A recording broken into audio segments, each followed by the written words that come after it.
Naaman was a man of status. He was elite. He was a mighty man of valor, but a leper, we read in verse 1 of chapter 5. And the Syrians, in verse 2, we read, had gone out on raids and had brought back a captive young girl from the land of Israel. And she waited on Naaman's wife. She said to her mistress, "If only my master were with the prophet who is in Samaria, for he would heal him of leprosy." And Naaman went in and told his master, saying, "Thus and thus said the girl who was from the land of Israel." So then the king of Syria said, "Go now, and I will send a letter to the king of Israel." So he departed and took with him 10 talents of silver, 6,000 shekels of gold, and 10 changes of clothing. Then he brought the letter to the king of Israel, which said, "Now be advised when this letter comes to you that I have sent Naaman my servant to you, that you may heal him of leprosy." And it happened when the king of Israel read the letter that he tore his clothes and said, "Am I God to kill and make alive, that this man sends a man to me to heal me of his leprosy?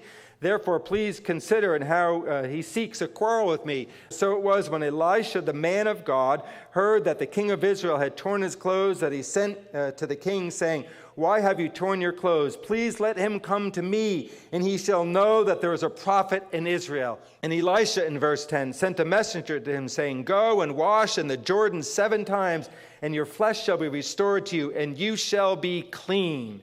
But Naaman became furious and went away and said, "Indeed, I said to myself, he will surely come out to me and stand and call out the name of the Lord his God and wave his hand over the place and heal the leprosy just like that." The "just like that" is me, not the text.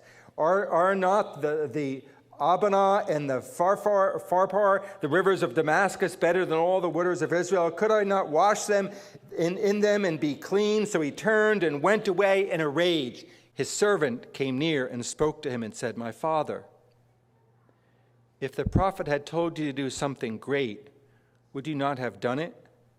How much more then when he says to you, 'Wash and be clean'?" In verse 14, so he went down and dipped 7 times in the Jordan. So he listens, according to the saying of the man of God, and his flesh was restored like the flesh of a little child, and he was clean. And he returned to the man of God, he and all his aides, and came and stood before him and said, "Indeed, indeed, now I know that there is no God in all the earth except in Israel. Now, therefore, please take a gift from your servant."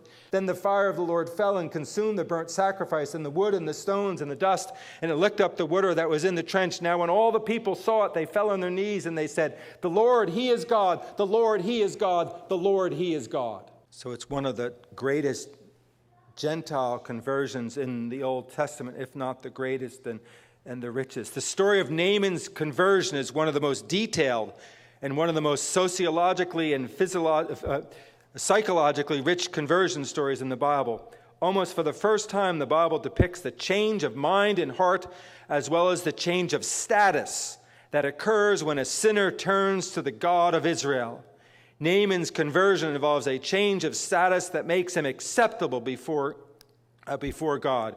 Before this, he was a captain of the host, a great man, a highly honored man, one with many victories and a man of much substance. But the verse ends then with he is a leper. And by the end of the story, though, he is no longer a leper, but made clean and given full status and the right status, that he is cleansed. He is cleansed before God and before men.